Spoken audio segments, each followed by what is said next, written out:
Abrir nossa Bíblia no Salmo 129.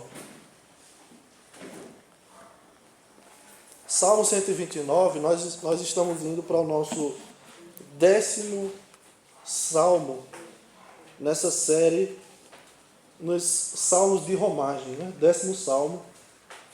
Começamos no Salmo 120, estamos a verificar, aprender o Salmo 129.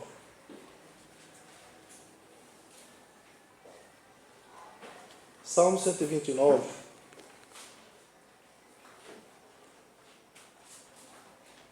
Se você puder, vamos ficar de pé. Salmo 129. Salmo 129 diz assim: Cântico de romagem. Muitas vezes me angustiaram desde a minha mocidade. Israel que o diga. Desde a minha mocidade me angustiaram. Todavia não prevaleceram contra mim. Sobre o meu dorso lavraram os aradores. Nele abriram longos sulcos. Mas o Senhor é justo. Cortou as cordas dos ímpios. Sejam envergonhados e repelidos todos os que aborrecem a Sião. Sejam como a erva dos telhados, que seca antes de florescer, com a qual não enche a mão o ceifeiro, nem os braços o que ata os feixes. E também os que passam não dizem: a bênção do Senhor seja convosco. Nós vos abençoamos em nome do Senhor. Amém. Pode sentar, irmãos. Os salmos de romagem, como nós temos visto até aqui, eles provocam em nós várias reações: alegria, encorajamento. Muitas são as reações que nós podemos ter: satisfação em Deus, né? Vitória sobre as lutas. E este salmo não é diferente. Ele nos traz um encorajamento em nossas peregrinações, durante nossas peregrinações aqui na terra, onde nós enfrentamos vários tipos de situações. O salmista fala de angústias. Então o título da nossa mensagem hoje é Peregrinando em meio ao ódio. Peregrinando em meio ao ódio. Nós, cristãos, podemos enfrentar o ódio das pessoas. Especialmente, não é um ódio qualquer, não é porque uma pessoa não vai com a nossa cara, né, como dizemos, mas por conta da nossa fé. Nós podemos enfrentar a oposição ou lidar com a angústia de sermos odiados pelas pessoas. E é isso que o salmista está passando aqui neste Salmo 129 e que nós iremos aprender aqui. O que ele quer nos ensinar nessa noite? Primeiro, o salmista fala da sua angústia sofrida no passado. Veja que no versículo 1 ele diz: muitas vezes me angustiaram. Ou, com a versão do irmão Carlos, me oprimiram desde a minha mocidade. Então, a expressão usada aqui, a expressão muitas vezes, essa expressão significa abundância, algo que ultrapassa os limites. Quem já teve a felicidade de ir no açude sangrando? Boqueirão, Oroz, Castanhão, né? Enfim. Você vai no açude sangrando. Como é que o açude sangrando? As águas ultrapassam o limite, né? E a lâmina d'água, então, tem vários centímetros e tal. E é aquela maravilha. A felicidade da pessoa do interior, né? Ver o açude sangrando. Então, é como um reservatório que tem muitíssima água e chega a sangrar. Angústia quer dizer isso. É um aperto tão grande, uma situação tão difícil, na qual nós não temos saída, estamos tão amarrados, só que de uma forma assim grandiosa demais. Sabe? É uma aflição. Outra palavra para angústia aqui, ou como uma palavra que foi citada ali, opressão. Quer dizer, você está sendo oprimido, apertado, pisado, pressionado. E nós estamos, então, impedidos de viver por conta de algo ou de alguém. impedidos de viver tranquilamente. Isso é angústia. E o salmista está nos dizendo que em muitas ocasiões em abundância, demais, de forma exagerada, ele esteve atado, de mãos atadas, apertado. Mas essa angústia, ela foi causada por outras pessoas. Veja que o salmista diz, olha aí o versículo 1, muitas vezes me angustiei. Ele não está dizendo, muitas vezes eu fiquei angustiado. Ele não está dizendo isso, ele está dizendo, me angustiaram. Pessoas foram causadoras da angústia na vida do salmista. Mas não somente da vida dele, porque ele diz, Israel que o diga. Né? Outra versão vai ter o seguinte, que Israel diga, desde a minha mocidade, versículo 2, me angustiaram. Então, o salmista está se referindo a uma angústia que não somente ele passou, mas todo o povo de Deus, aqui no contexto. Ele está se referindo a que momento da vida do povo de Deus? Veja que ele usa a expressão, me angustiaram desde a minha mocidade. Não é só desde a mocidade do salmista, mas desde a mocidade do povo de Israel.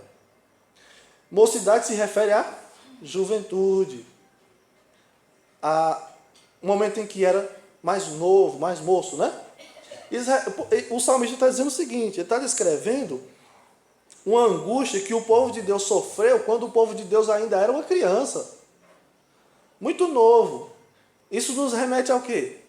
Lá no livro de Êxodo, Israel sofrendo nas mãos dos egípcios, né? Depois disso, depois de todo aquele sofrimento, Deus manda o libertador, manda Moisés. Mas depois de um tempo, o povo sofre de novo na mão de outros povos. Aí você tem o cativeiro assírio, o cativeiro babilônio.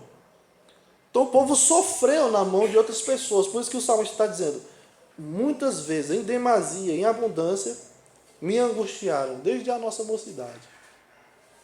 Desde quando Israel ainda era uma criança. O versículo 2, no finalzinho, porém, ele diz, todavia, não prevaleceram contra mim.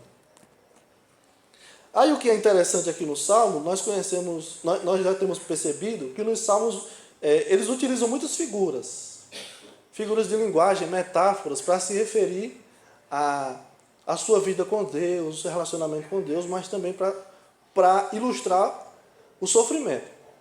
No versículo 3, ele diz, sobre o meu dorso lavraram os aradores, nele abriram longos sulcos. Veja que ele diz, ele usa essa figura do arado, né? Vocês conhecem o arado? Alguém já arou terra? Preparou a terra para o plantio? Então o arado, antigamente, né? Não hoje, hoje você tem com a tecnologia, você tem um suporte bem melhor para arar uma terra, né? Você tem os discos de arado, né?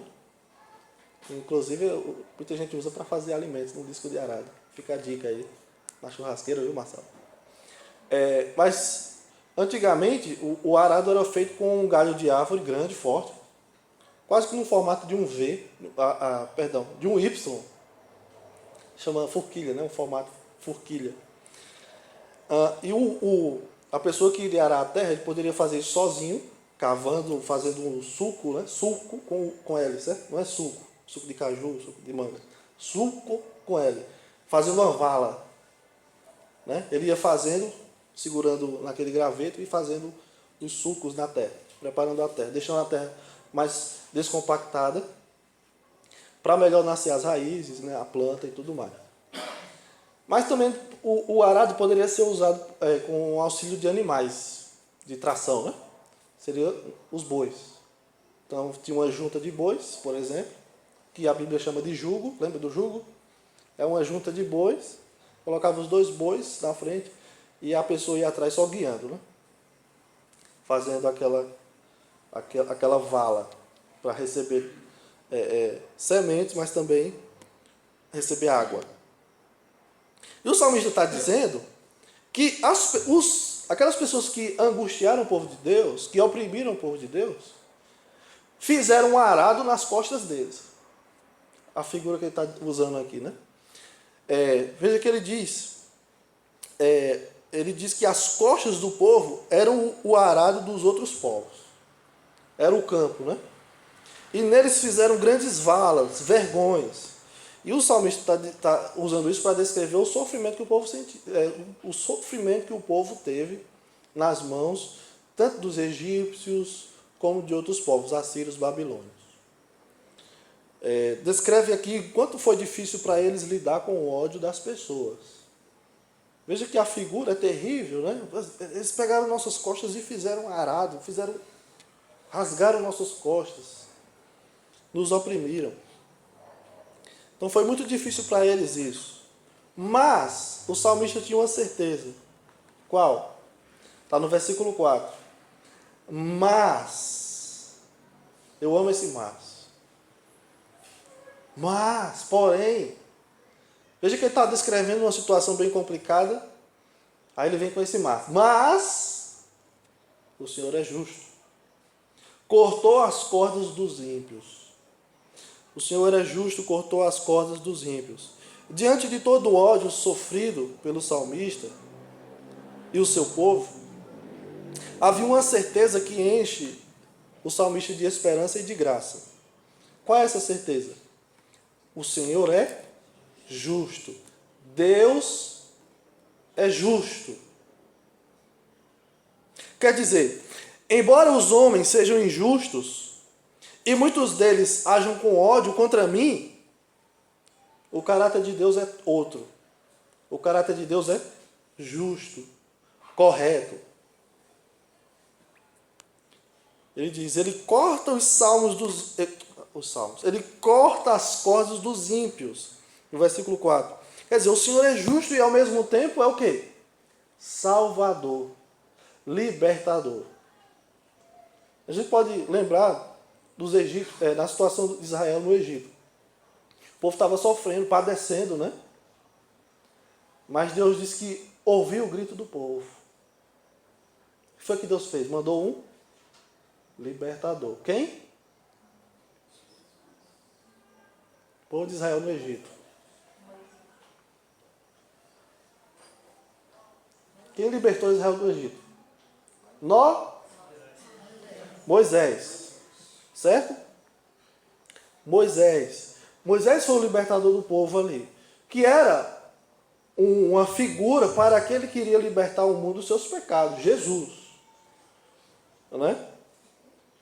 Então o salmista está dizendo que Deus tanto é justo como Ele é o Salvador, libertador do seu povo. Quer dizer, quando eu estou oprimido, quando eu estou angustiado por conta de outras pessoas, uma coisa é certa: Deus é justo e libertador, salvador, aquele que socorre. Quando estivermos lidando com ódio ou a oposição à nossa fé, quando nós nos sentirmos inaptos a agir em determinadas situações, quando nós não conseguirmos reagir às injustiças que são feitas contra nós, o que é que a gente tem que lembrar? Deus é justo e salvador. Ele corta as cordas dos ímpios. Ele agirá com justiça contra os ímpios, mas ele salvará os seus. Isso é uma certeza. Quer dizer, Deus salva os seus. E o que é que ele faz com os ímpios? Corta as cordas dos ímpios. Quer dizer, deixa os ímpios se perderem em seu caminho. Então essa certeza deve impulsionar a nossa vida. Deus é justo e libertador. E essa verdade é libertadora. Porque por mais que eu sofra, por causa da minha fé, eu sofra a opressão das pessoas, o desgosto das pessoas, por mais que eu seja mal visto por causa da minha fé pelas pessoas, eu tenho um Deus que é justo e salvador. E os ímpios, aquelas pessoas que zombam de mim, não tem isso. Nós devemos lembrar de algo que Jesus nos ensinou, e é muito importante. Ele disse que os seus discípulos, um dia, iriam ter que lidar com o ódio das pessoas. Vocês lembram disso? Vamos rapidamente em Mateus capítulo 10.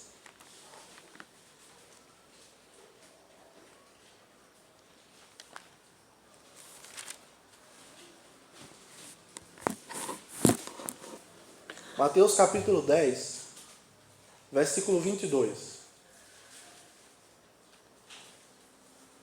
Anderson, leia, por favor. Mateus 10, 22.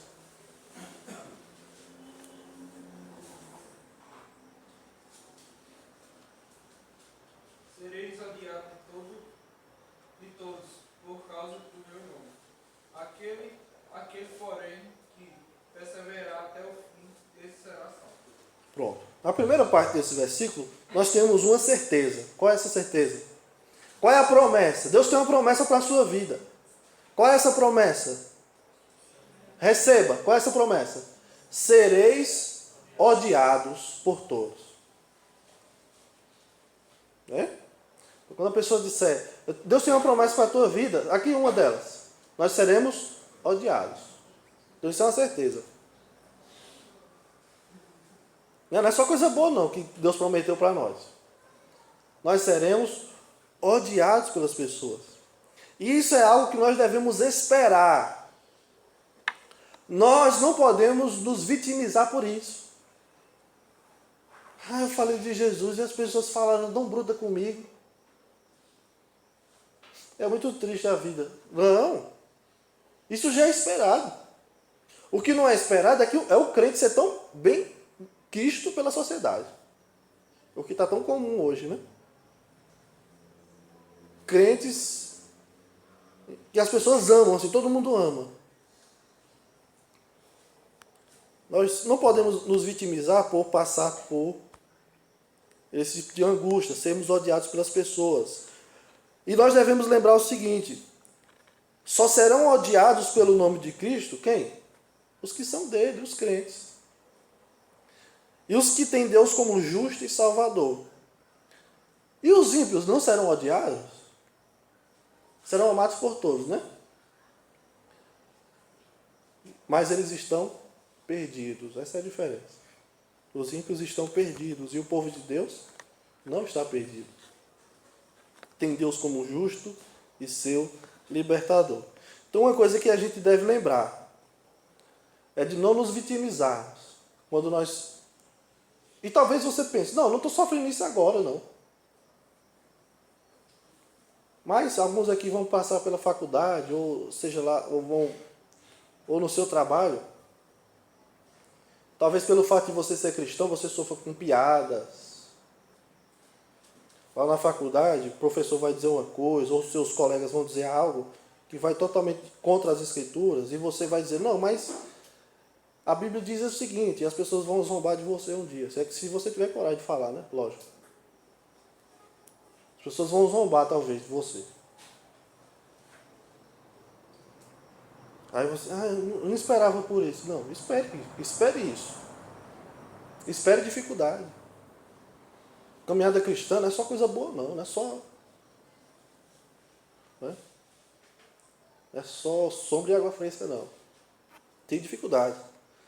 Nós não podemos nos vitimizar por isso.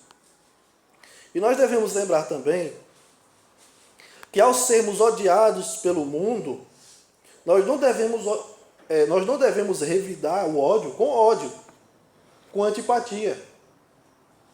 E isso foi Jesus que nos ensinou. Nós devemos agir com graça, com misericórdia e com bondade. E eu estou falando do nosso agir.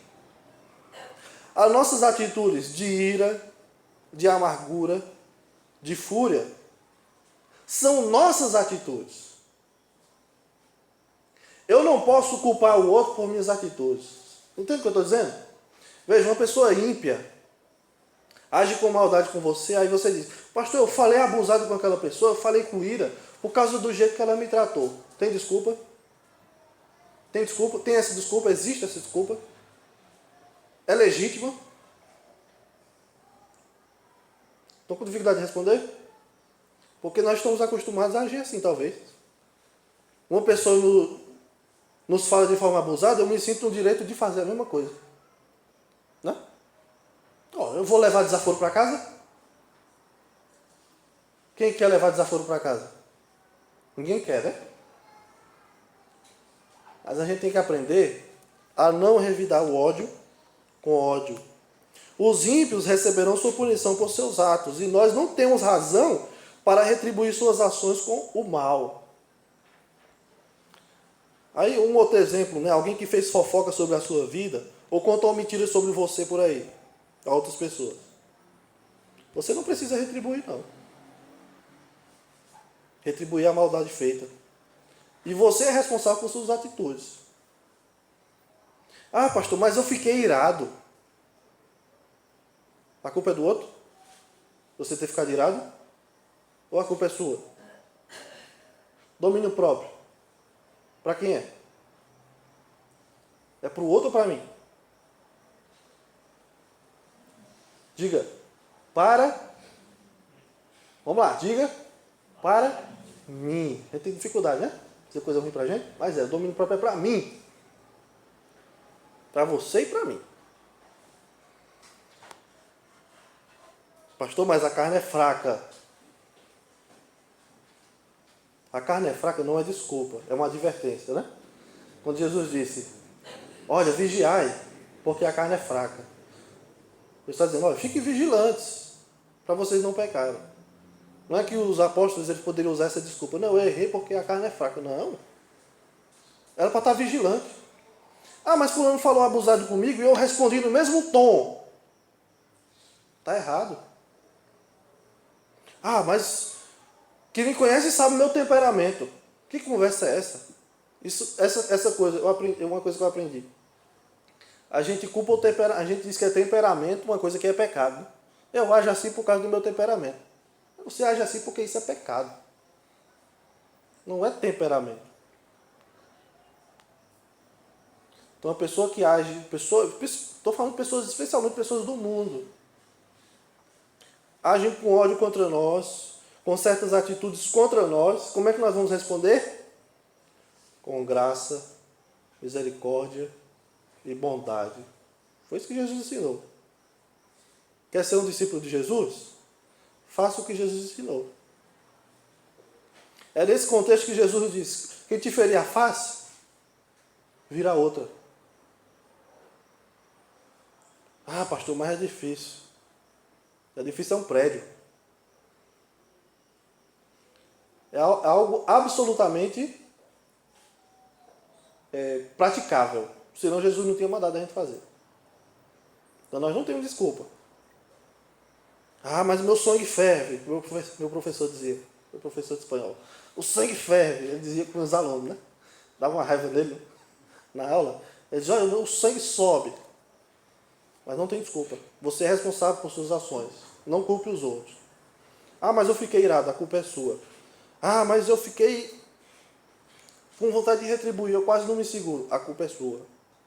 Não é do outro. Claro que o outro fica também, né? Acunhando, né? Mas a culpa é sua. Você é responsável pelos seus atos, não pelos atos dos outros. A ira é seu pecado. O ódio é seu pecado. Você é responsável por ter domínio próprio. O melhor a fazer é o quê? O salmista diz. Mas o Senhor é justo. Cortou as cordas dos ímpios. O melhor a fazer é deixar nas mãos de Deus, que é justo. Amém? Amém. Mas como é que nós podemos deixar na mão de Deus? Essa é a questão. Deixa na mão de Deus e vai, né? Como é que nós podemos deixar na mão de Deus uma coisa que é tão contra nós assim, às vezes? Número 3 aí. Entregando os ímpios a Deus. No versículo 5, o salmista entrega os ímpios a Deus. Nós temos aqui uma oração imprecatória. Vamos ver aqui. Versículo 5 ele diz: sejam envergonhados e repelidos todos os que aborrecem a Sião. Sejam como a erva dos telhados que seca antes de florescer, com a qual não enche a mão o ceifeiro, nem os braços o que ata os feixes. Em meio ao ódio sofrido, irmãos, o que a gente deve fazer? Orar. A oração é a arma a ser usada para o agir de Deus, não para o nosso agir. Não para a nossa retribuição. Quem retribui é Deus, quem se vinga é Deus. A gente deixa nas mãos de Deus. E esse tipo de oração aqui, a oração imprecatória, né? Que eu já falei para os irmãos aqui brevemente, mas uma oração imprecatória era um tipo de oração usada para pedir o desfavor de Deus, não o favor de Deus, mas o desfavor de Deus contra os ímpios. Então, é uma oração feita para Deus punir os ímpios. Aí talvez você pense, poxa, o pastor acabou de dizer para a gente não retribuir o mal com o mal, e ele está desejando o mal dos ímpios. Né? Parece o contrário do que eu acabei de falar. Mas nós precisamos compreender algo importante. A oração imprecatória é usada num contexto em que a glória de Deus é ferida. Na oração imprecatória, a preocupação é com a glória de Deus. Não com o que fizeram contra mim em si, mas o que fazem contra Deus. O ódio sofrido aqui por Israel era devido à sua identificação com o Senhor. Israel era o povo de quem? De Javé, do Senhor. Agir contra Israel era agir contra quem? Contra o povo do Senhor, contra Deus. Os ímpios estavam, no fim das contas, não odiando o povo de Israel, mas eles estavam, no fim das contas, odiando quem? Deus. Certo? E até porque Sião ela é chamada, e até no cântico que a gente entoou aqui, Sião é a cidade do nosso Deus, seu santo monte. Sião é a cidade de Deus. Quem fala contra Sião está falando contra a cidade de Deus, contra o próprio Senhor. Então a oração imprecatória aqui tinha em vista a glória de Deus. Era uma oração em desfavor dos ímpios por causa da glória de Deus. Certo? Então o salmista ele não responde às atitudes dos outros com ódio, né? Ele não vai retribuir. O que é que ele faz? Ele faz uma oração para que Deus assim o faça. Porque é Deus quem faz. Certo? Não é um desejo de vingança. Mas é um desejo sincero. É colocar sinceramente, honestamente, diante de Deus, a sua dificuldade para que Deus haja. Isso aqui, eu nem está aqui no script, mas isso aqui nos ensina uma coisa importante. Para sermos sinceros em nossas orações. Não disfarçar os nossos sentimentos. Às vezes a gente está com uma raiva de alguém, por exemplo, e a gente finge, na oração a gente finge, achando que... Sendo sinceros para Deus. Deus, eu estou irado. Mas eu quero que o Senhor, que é justo, haja nessa situação, não eu. Ele está sendo sincero diante de Deus. Deus, que sejam envergonhados e repelidos todos os que aborrecem a Sião. Versículo 4. Versículo 5. Quer dizer, em outras palavras, o salmista está dizendo, os que nos odeiam, que eles sejam envergonhados, desembaraçados, desapontados.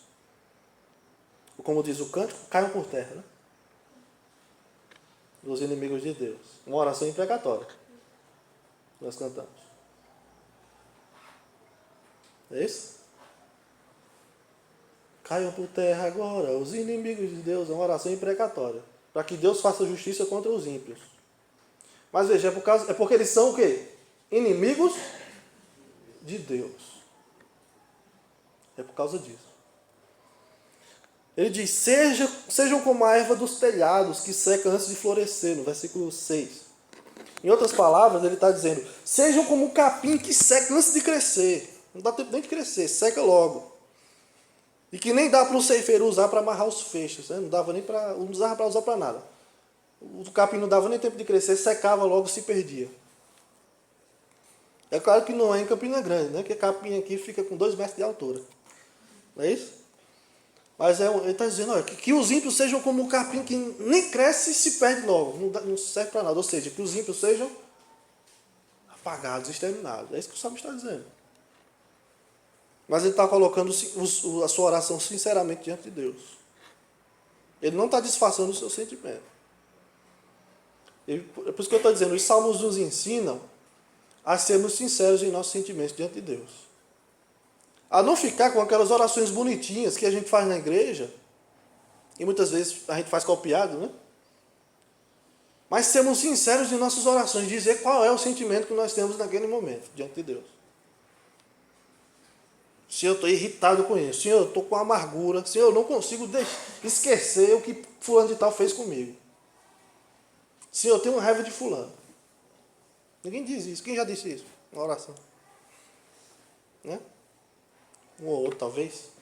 Mas os salmistas nos ensinam a sermos sinceros a Deus. E não é pecado não, porque a gente está procurando a pessoa certa. Para lidar com isso e para que ele que resolva. Porque Deus é justo. É Ele quem corta as cordas dos ímpios. O salmista está clamando pelo juízo de Deus contra aqueles que odeiam a Ele e o seu povo. E um dia Deus fará isso.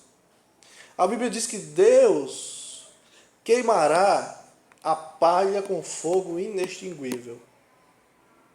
Lá em Mateus 3:12, Mateus 3, versículo 12. Né? Diz que o Espírito queimará um dia queimará a palha com um fogo inextinguível. Quer dizer, os ímpios, os que não conhecem a Deus, os que rejeitam a Deus, aqueles que ouvem a palavra de Deus, que chamam ao arrependimento, mas não querem se arrepender. Deus diz que queimará eles com fogo inextinguível. Então, aos ímpios não há nenhum direito de serem abençoados por Deus. No versículo 8 ele diz: e também os que passam não dizem: a bênção do Senhor seja convosco. Nós vos abençoamos em nome do Senhor. Ele está dizendo aqui, talvez você pensou, talvez alguns disseram amém, achando que ele está nos abençoando, o salmista. Mas não, ele está dizendo que os ímpios não vão receber essa bênção aqui. Os que passam não dizem: a bênção do Senhor seja convosco. Nós vos abençoamos em nome do Senhor. Quer dizer, está dizendo, isso aqui não serve para os ímpios. Nós não vamos dizer isso aqui para os ímpios. Para aqueles que nos odeiam, que odeiam a Deus. Só quem é abençoado é quem? O povo de Deus. Então, ao invés de bênção, eles são... Ao invés de serem abençoados, eles são o quê? Palavra que algumas pessoas acham que é palavrão. Ao invés de serem abençoados, eles são o quê? Amaldiçoados. Pastor, você usou essa palavra. Tem na Bíblia, né? Os ímpios são amaldiçoados. A menos que se arrependam. Então, como é que a gente lida com o ódio das pessoas? Entrega a Deus. Nós não podemos responder o mal com o mal. Nós entregamos a Deus. Concluindo, irmãos, como já frisamos, nós não podemos responder o ódio ou o mal com o mal. A nossa resposta deve ser a de entregar ao justo Deus. Porém, infelizmente, nós temos uma tendência, eu digo nós mesmos, porque eu tenho também isso. Nós temos que trabalhar isso em nosso coração, uma tendência de não querer, repito, levar desaforo para casa. Muitos de nós ficamos irados com muita facilidade, até porque isso é um reflexo de que nós nos amamos demais. E esquecemos de amar os outros, né? Qualquer coisinha que fazem contra mim, não mexa comigo não. Você não me conhece. Você não conhece o meu passado antes de eu ser crente. Né? Muitos de nós ficamos irados com muita facilidade. E nós justificamos nossas ações pelas ações do outro. Eu fiquei irado porque fulano fez isso comigo. Não justifica. Você é responsável por suas ações. A ira do homem não produz a justiça de Deus. Quer um versículo para memorizar? Tiago 1:20. Pelo menos esse trecho. A ira do homem não produz a justiça de Deus. Não produz.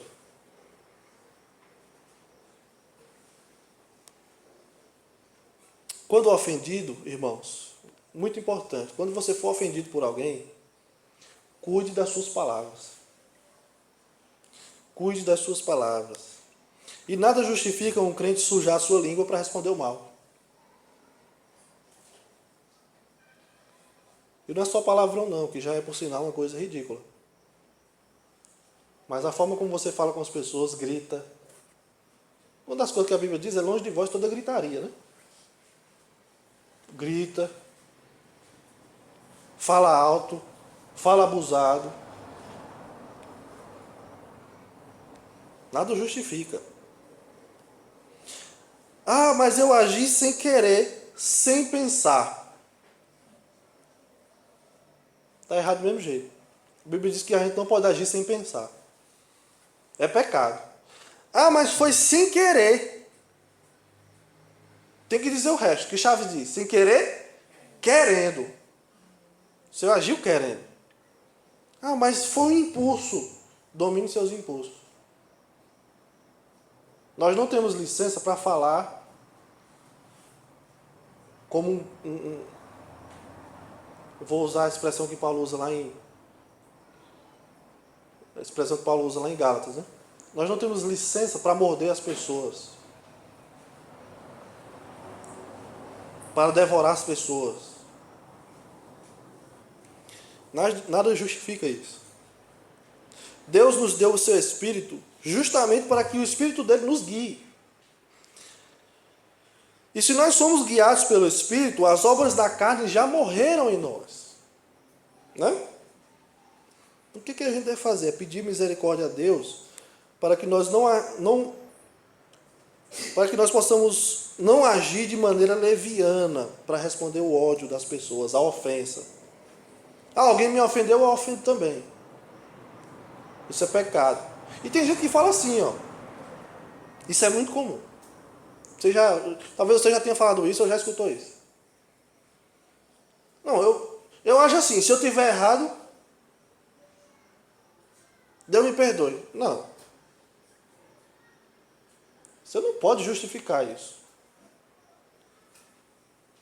Eu sou assim. Que é isso? É Gabriela? Eu nasci assim. Eu cresci assim. Eu morrer assim. Nossa vida tem que ser transformada diariamente pela palavra, justamente para a gente não ser assim, do jeito que nasceu.